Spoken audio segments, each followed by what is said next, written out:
How to, cousins? It's Rusty, and I'm walking along the road here, and as you can tell by my breath, it's about 18 degrees this morning. Whew! And I'm walking along the highway here from the warehouse down a bit. I'm picking up a U-Haul truck today because we got some new antique booths to fill up, and anyhow, I don't want to get hit by a vehicle.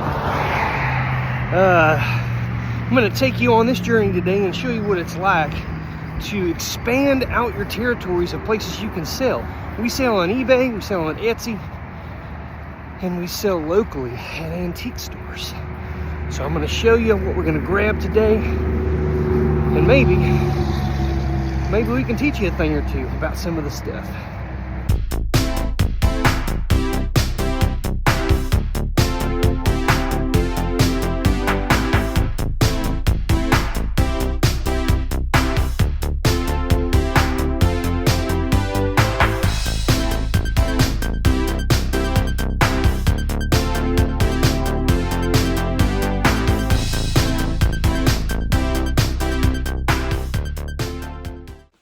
How to, cousins? It's old Rusty here. I'm your cousin and you're mine, and this video is chock full of stuff today. Of course, we're going to get into the stuff of these booths that we're filling up, but more than that, we're going to show you some stuff we got locally recently at an estate sale or two, at a thrift store buyout. We're going to talk about and look at some of these items. We're talking jewelry, we're talking postcards, and much more than that. We'll also play a couple of games, segments from yesteryear, this or that, and a couple others.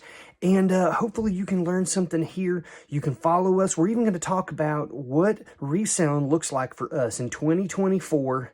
And then you can share your experiences and your thoughts on that as well. Let's do it. As you can see, I've loaded a bunch of pieces of furniture. It's got to be some cleaned off stuff here, but you know, several pieces that can hold things. And you can have around the perimeter of a room, and some antique stuff, this and that. Then you got some basic, got a nice little glass display case here. I got to put some, what do you call it?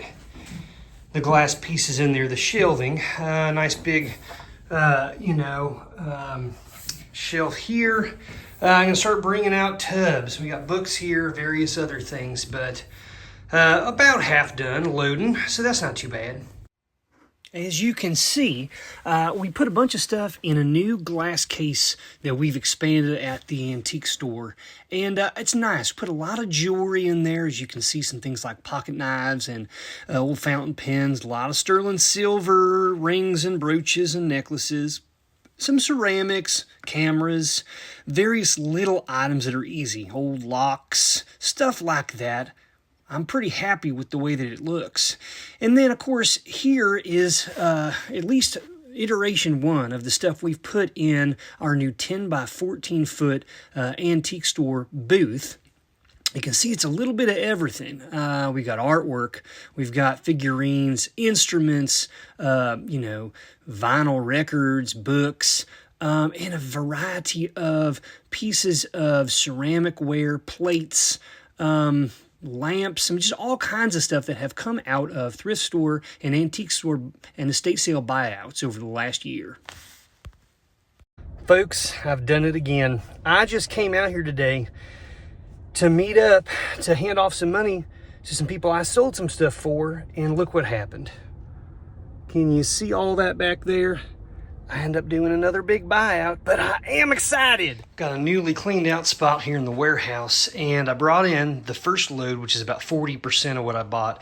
You can see we got a lot of vintage Pyrex and Corningware here, just off the top. A Lionel train box there. Got some various odds and ends, other stuff in here. You can see some buttons, some old trucks, got some sculptures, some ceramic stuff here. And then here's the big stuff, jewelry, a crate of it. Jewelry, watches, a bag of jewelry, jars of jewelry. Are you guys salivating yet? I sure am. Oh my goodness, it's gonna take quite a while to go through this, but I'll certainly let you know as I find some cool stuff. Here is some of the stuff, some of the jewelry. I'm going to give you, and this is just some of it. This is not all of it. Some of the jewelry that came in this this buyout. Back-to-back days, I had a buyout at a thrift store that I bought stuff at in the past. I bought a whole room. I came back to give them some money from some stuff that I agreed to sell for them, and they had filled up this room again with items, and we agreed on a price, and I bought all of that stuff as well. And I'm going to show you some more jewelry in a minute. And then on top of that, they said, hey, listen, you don't have to wait another year or 6 months even. We could sell you another room full of stuff tomorrow if you want. And I was like, well, hold on a second. Let me make sure I got space. Got to get some revenue back in, and I'll come back maybe later in January or in February, and we can go through some of that. And so what you're looking at here is a variety of costume jewelry. I've already pulled out stuff that was sterling silver, gold, and gold filled items, as well as items that I think have standalone value to sell by themselves. And so I'll show you that in a minute. But basically what I have done is sorted this. This is a container full of costume necklaces. This is all costume earrings. Okay, and some of them are bagged together. Other ones are just loose, so there's some sorting that has to be done there, of course. This is sort of odds and ends. I haven't fully sorted these yet, but these are costume these are bracelets. So we got bracelets, brooches in here, among other things, earrings, and necklaces. I set it up this way so that I can sell these, go through and say, okay, like this, for example, I can just tell you, is a vintage piece of kind of like Aurora Borealis beads, glass, almost like checked glass, although I believe that this is from Japan, or it will say Hong Kong on it, or Japan. This has got standalone value because people collect this sort of thing. It's a nice color. It's green. I'll be able to sell that. But then there's other pieces like this, which is like fake turquoise, which this doesn't really probably have standalone value. I'll have to put that in a lot of 4 or 5 other pieces and do a small lot. But we'll run these all on auction in small lots to begin with, same as the earrings, maybe 8 to 10 pairs of nice earrings with rhinestones and stuff, lucite, and auctions of maybe $8 or $10 to start. We'll run that 2 cycles. If it doesn't sell on the first cycle, I'll do it the same price the second cycle. If it doesn't sell then, I'm going to raise the price by probably 30% and set it as a buy it now with accepting offers. And then if a person offers me something or starts to watch it, for example, I will send them an offer of a lower price and still try to make a sale off of that. Now what we're looking at are 2 containers of jewelry that I have already sorted and I believe have standalone value. These could be any type of jewelry. You can see there may be necklaces in here, brooches, sets. So for example, this is a set that involves a brooch. It's a floral brooch with rhinestones and a pair of earrings. Those would go together in a lot, right? Because they go together. Then we got other things just like general, like here's just a pendant that has like a cameo. This is costume, so this is not genuine shell, but it does have some faux pearls around here. Those might even be genuine pearls. But that by itself has standalone value, and various other things. Here's, for example, here's a locket that has a nice gold-filled chain on it. And various other things. They're just sitting in here. I've got to go through and pull them out. I mean, here's a nice little brooch. It looks like one of these, this must have just fallen out. I'm going to have to re-glue that in. Sometimes little pieces require a little bit of repair before I list them. But we've got a variety of nice things in here. Some rings. It's costume ring. It's not silver, but it's quite glamorous. It catches the eye. Here's a stretchy bracelet, not terribly valuable, except it does incorporate some rose quartz. So that, people who like rose quartz might be interested, in various other things. And we've got brooches in here. This is just a brushed metal color. Some of these are branded. They got the brand on them. All kinds of stuff in here, folks. And so, you're looking right here. This might be $200 100 pieces, maybe 150 pieces at $10 a pop. Possibly more on some. Others will take longer to sell, but I would expect to get somewhere around $1,500 out of this lot when all is said and done. But then you look over here and you see I've kind of put a little bit of nicer pieces in here with regard to brooches. Here's some earrings. You can see here 2 earrings and a matching brooch. You have other brooches that have decent attractability with regard to the construction in the colors. Something like this, for example, I'm sure has a market by itself. Beautiful piece, large stones, constructed very well. I don't see a brand on it by looking at it real fast, but I'll get out my loop and take a look and see if there's anything small or hidden. This piece is gorgeous, isn't it? Look at those blues and greens. Absolutely beautiful. Closed backs, probably not a Juliana piece because it doesn't have the open back, although it doesn't have to have that. There is some puddling, there is some built-in pin here, so it could be a D&E or something like that. But it's just a gorgeous, attractive piece. And this piece by itself, if I can't tell who the brand is, I think I can easily get $30 to $35 out of this. If this is a known piece, if I Google Lens it or something like that, search it on eBay, and it turns out to be a nice kind of known piece by a designer, a higher end jewelry, a costume jewelry brand, then it could sell as much as $50 or possibly more than that. Those of you who are not aware that costume jewelry can bring really good values, you need to do some research, because there are pieces that sell for hundreds of dollars, more so than you would pay for a piece of gold in some cases. Here's a nice piece. You do have the open backs here. This is looking a little bit more like it might be a Juliana piece, although I don't know. Aurora Borealis, kind of round floral motif. This one right here with the blue is a little bit older. You can see some of these are newer. Some of these might even be lower level. And I don't want to offend anyone here, but a little bit lower level as far as regard to pricing, like Sarah Coventry. Nothing against Sarah Coventry, but it's not going to bring the values that, say, a Crown Trafalgar piece or a Boucher piece or something like that would bring. But we got some beautiful stuff in here. I'm excited to get into this. It just takes time, folks. You have to take photos of the thing. You got to make the listing. Here's another really beautiful set right here of a necklace. We got a brooch, we have a necklace, and we have earrings. Now you can see, boop, right here and right here. So all of these are intact with the exception that this piece goes right here and this little stone goes right there. So I need to glue those back in place, but then I'll list this as a set. And I need to look and see on here. This is looking very much like possibly maybe like a Coro, or yeah. So this is kind of like this is going to be a Coro piece. It's one of those where the imprint is very, very poorly done on the back of this earring piece. But I'm familiar enough with these to know that that's likely what it is. I'll do some research before, of course, to check into that. But this is just all of this came in a lot. I bought most of a room's full of stuff with other items, and I'm going to move over here. You saw this earlier in the video, but we have still a lot of things here. We've got toys, as you can see down in here. We've got other pieces of ceramics, books. I've already sold this lot of dolls, of these teddy bears. There were about 21 in there. I sold it for $190. So that's going out today or tomorrow. We got all this stuff here. I've already taken a bunch of stuff to the antique store. A lot of the silver and gold went to those booths, right? They're also cross-listed. I've got them on eBay as well. So if it sells on eBay, I go the next day to the antique store, I pull it out. If it sells in the antique store, I go on eBay and I pull it off.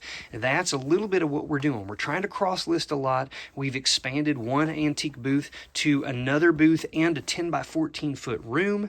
So, we're really pushing forward, trying to scale out. We've hired a couple more employees. We're getting them onboarded. So things are looking up in 2024.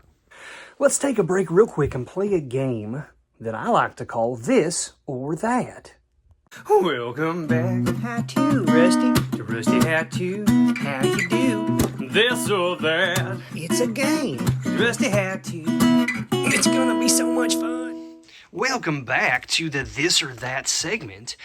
We've got two different types of items here. One is a small lot and one is an item. So I want you to take a look at this really quick. This item, okay? So which one do you believe is more valuable? This item here or these items right here? Now the comparison is this whole lot of items, individual tiny items, okay, you can see how big they are in my hand, versus this. I'll give you a moment. 1, 2, 3. All right, folks, if you said that these items were more valuable, then you would be correct. Here's the deal. What is this? Well, this is, it's similar to like an accordion type thing. It's called a concertina, C-O-N-C-R-T-I-N-A. Okay, it has got a nice wooden kind of, it looks like almost like maybe mahogany on the outside of it. We've got some buttons. This is these bellows in here. And what happens is this can be folded up. I'll do it in a moment. And this clips in for storage. But it's essentially a music box. You push a button, this button to let it close, and then you hit these other buttons here to make noise. And so if I can demonstrate here, you could, let me see if I can pull it all out here. Okay, and then as I let it go in, you can hear. Oh, well, it's already in already, but you get the idea. I don't know how to play it actually, but this thing is made in Italy, and the price you're going to get, it totally depends on the condition. This one is in excellent shape. There's a little bit of crackling, as you can see here with the wood, but that doesn't really affect the playability. All the bellows are solid. There's no holes in them. It plays a really good, loud sound. This thing is going to sell anywhere from $100 to $150 for the same instrument, but it's based on condition and likely just what a buyer's willing to spend. Of course, that's true all the time, but you're looking at, I would say I could probably get $140 to $150 out of this particular instrument. I bought it yesterday in an estate sale for $20. Okay, so I'm going to make over $100 profit off of that. These are little cards, and I'm just going to pull one up here so you can kind of see it. It says Dwight's Soda, and this is the Airedale or Alredale Terrier, something like that. And this is it's a little card, an insert that would have come with, this type of product. And you see it says number 1. So they're a numbered series. This is a series of dogs. So you got all these little puppy dogs here. But then there are other animals. Here's a skunk, and this is a completely different one. This is an Arm & Hammer card. It's number 51. This is the Interest in Animals set, and there's 60 of these out there. I don't have all 60. And then moving forwards, we got other ones. We got lions, we got cows, we got more dogs, we got fish. Okay, we've even got a series here, a Dwight Soda here, of the Mother Goose series. Okay, and this number is on the front, number 13. These cards, dependent on condition and what the subject matter is, will sell anywhere from $6 to $12, in some cases as high as $14 or $15 for ones that are maybe less common. And I've got 30 here. So if I sell these each for the minimum of $6 times 30, we're looking at $180 for this whole lot. So if my max is 150 here, I'm actually going to make more money off of these. If I sell them as a lot, I would put probably $200 on it and accept down to 180 because that's the minimum of what a person would pay if they bought them individually. But many of these will likely sell for over $6, so I'm standing to make more than $180 off of these. I love this kind of thing. I love paper ephemera, things like stamps, trade cards, die cuts, and postcards, because you can see that 30 of these items can condense down to a very, very tiny amount of space. And you can imagine in a warehouse how many thousands, multiples, tens of thousands of items like this that I could store in a very small amount of space. The other thing that's great about these is that they cost very little to ship, and they're very easy and inexpensive to package. So I can use on eBay I can pay to have like a standard envelope with pricing for this item. I can put in a tiny little cardboard mailer, and it will cost me around 65 cents. If I put it just in an envelope and did it with a stamp, it would cost me as low as 38 cents because I buy my stamps in bulk and I get a lower price per stamp for forever stamps. However, I'm probably going to use that 65 cents, and I'm going to get tracking on that so I know when it's delivered and the buyer can follow it as well. As you can see here, I've got a variety of postcards here. I did a really cute thing this week where I bought 24 pounds of postcards, vintage postcards. Things like this. This is the Hotel Jefferson. And this one right here is in Greenville, South Carolina. And various stuff. There's foreign postcards in here. There's U.S. postcards in here of about every subject you can imagine. I paid $290, okay, for 24 pounds of postcards. It's a little over 2,000 postcards. I sorted through them, and what I did is I pulled out these and all of these. We're talking maybe 300 postcards, okay, that I think have standalone value. I then, the very next day after sorting them, relisted these, which now come to 22 pounds, and I sold them on eBay for $300 with shipping. So I basically sold what was left for exactly what I paid for it. So all the ones I showed you over there are free to me. I have no cost of goods in those anymore. And each of those, I think, are at a minimum a $10 postcard, all the way up to maybe $100 per postcard. I'm going to show you some of those right now, but this is just one of those tricks. You can source online and sell online even on the same platform, believe it or not. I'm not going to go through all of these, folks, but I'm going to show you some to show you what I look for and why I buy certain kinds or why I pulled out certain ones. What you're looking at here are a variety of postcards that are what they call real photo postcards. So it is a real photograph on a postcard. And this one says, these are the frozen guns on a U.S. warship returning from France. So you're looking at like circa World War I warship, U.S. warship, coming back from France in the cold air, water splashing up, and then over time freezing over. Hope they don't need to use those guns right now because they wouldn't be able to even if they wanted to. And then we've got all our cool views of the top of a warship, U.S. military. This is in the 19-teens, 1920s.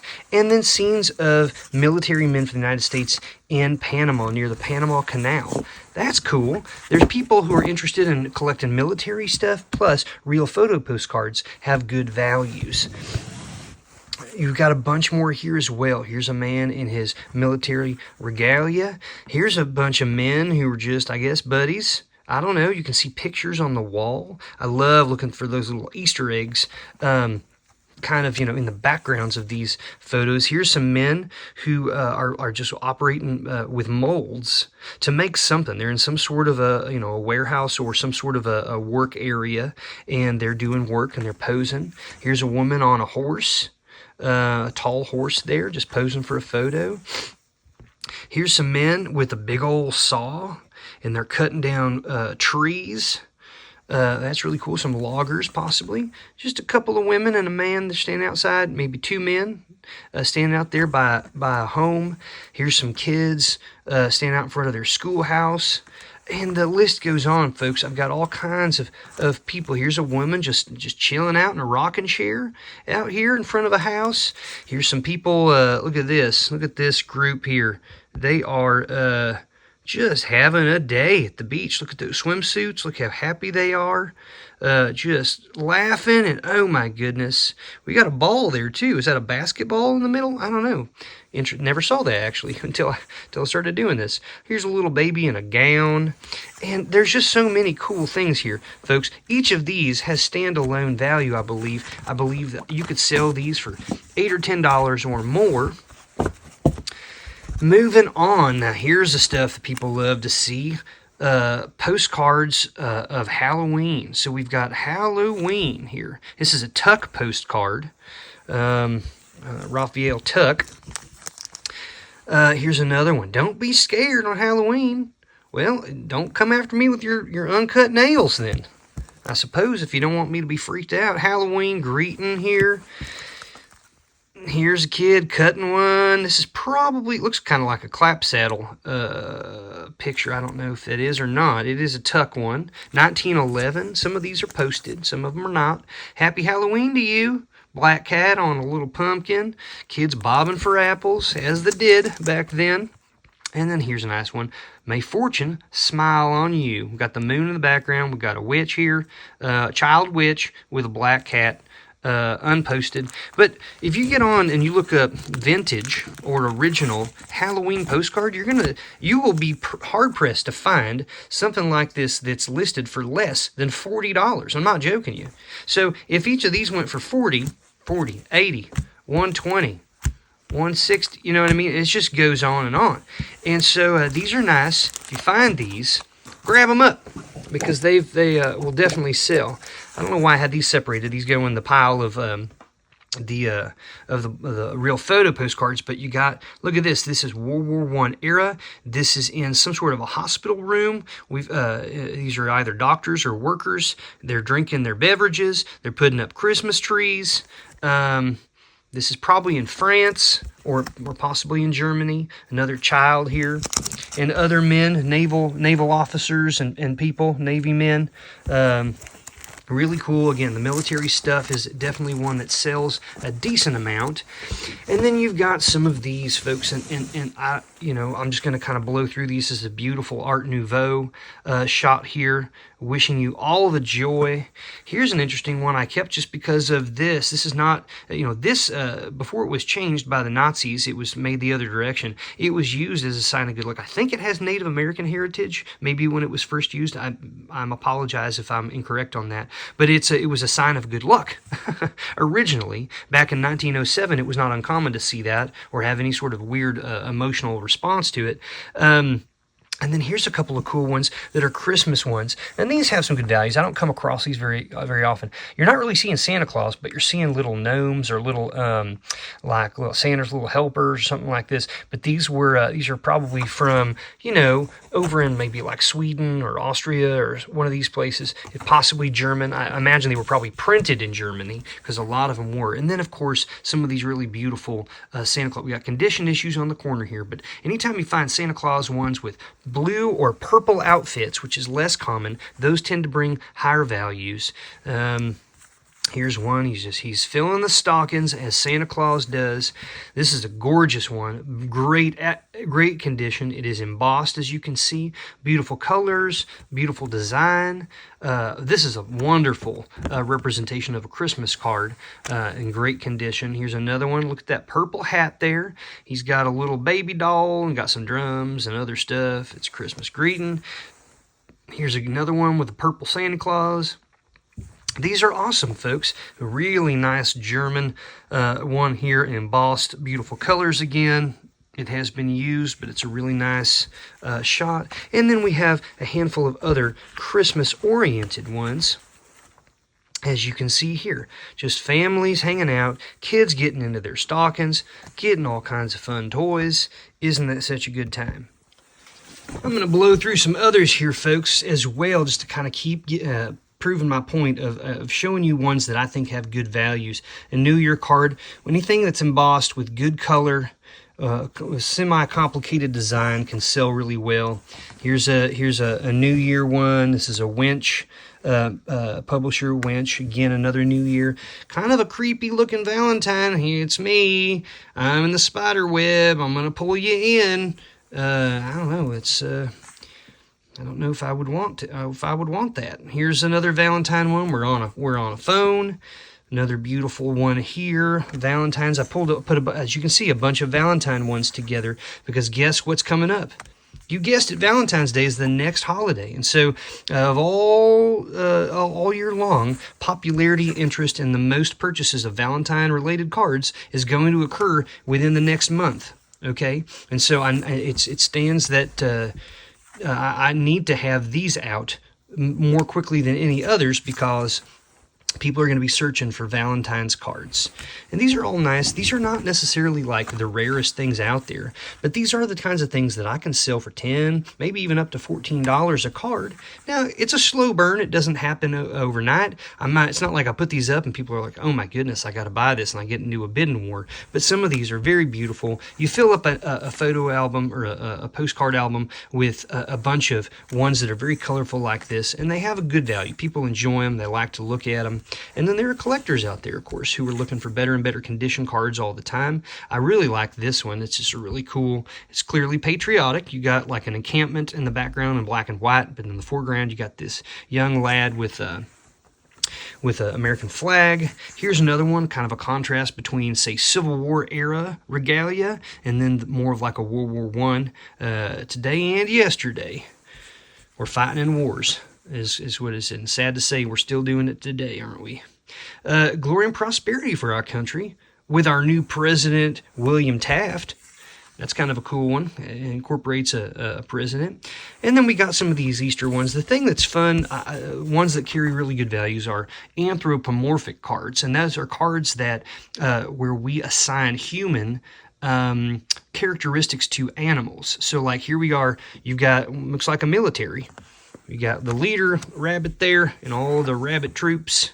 Here's some little chicks, and they're driving a car. Here's a rabbit and a rooster getting real close and personal. Good to see those animals being friends. Rabbits driving the chicks around, and so forth. Oh, here, this is a nice, lovely lady in that egg. I had no idea that young little ladies came in these Easter eggs, but I guess they did back then. And then we got other Easter ones. And the list goes on, folks. I've got all of these holiday type cards. And then, again, we move back down into, there's some humor cards in here from old ones. These are all from like the early 1900s, the teens, into the 20s at the most. But then we slide back into some of these real picture postcards. And people really get into these. Here's a little girl. Here's a tree with snow. Here's a couple of dudes hanging out in a house. There's a variety of things in here, folks. Postcards sell. They sell really well. There are some people who sell on eBay, and all they do is sell postcards, and they make a living at it, believe it or not. This is a really cool thing that just came in this thrift store buyout, and it is this nice floor safe. It is by the MyLink company in Toledo, Ohio. It's a combination lock. It's the Hercules, one of the Hercules models. It's quite large, probably weighs 50 pounds. It's open currently, but you can see this is a nice, like, heavy-duty fire safe with a nice little drawer in here you can put stuff in. I don't have anything in it right now. I'm trying to decide if I want to sell it or if this is going to become like our heavy-duty safe here at the warehouse.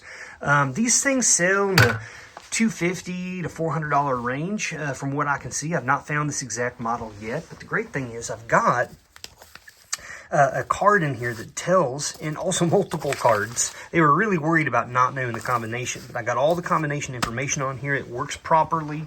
That's a really cool piece, and I can't wait to get that for sale or put some goodies in there and hold on to it.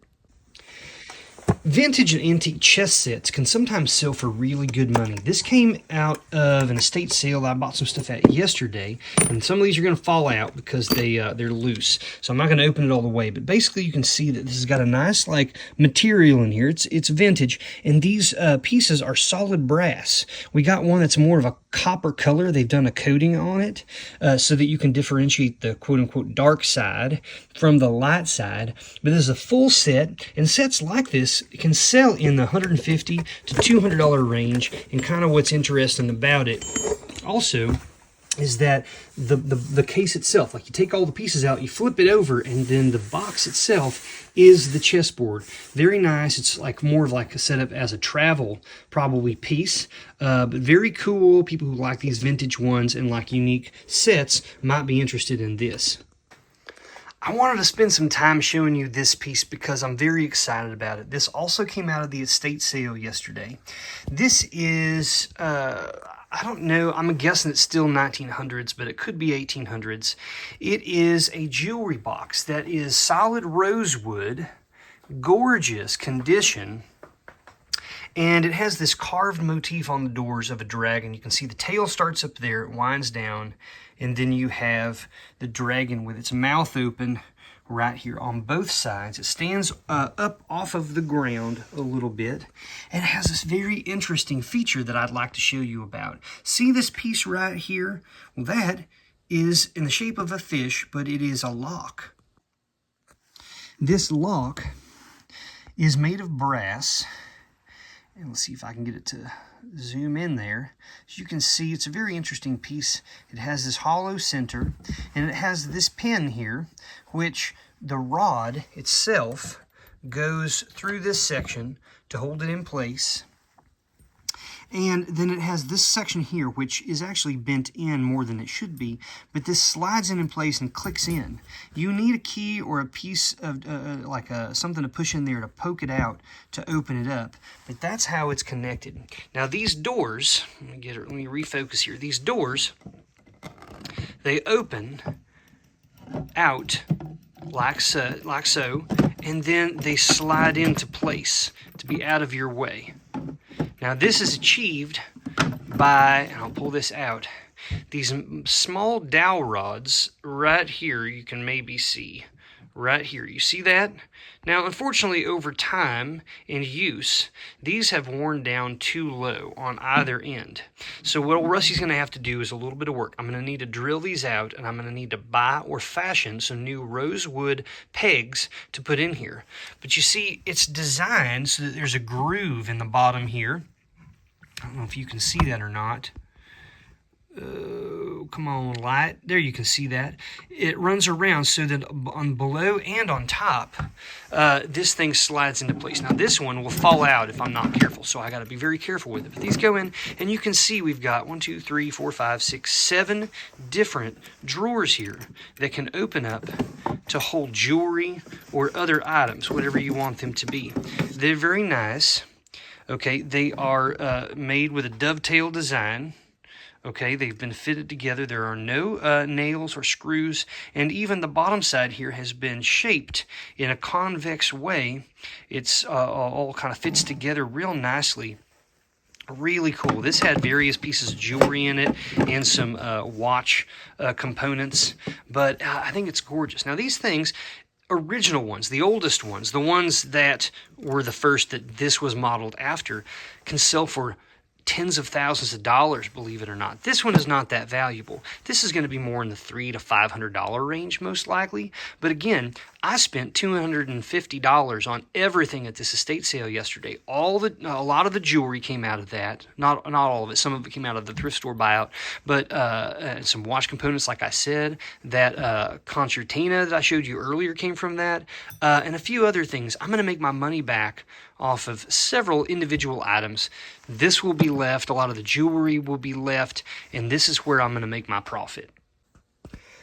Here's some glassware that came out of the buyout recently, and I wouldn't have normally purchased these on their own unless they had really, really high values. And some of these do have decent values.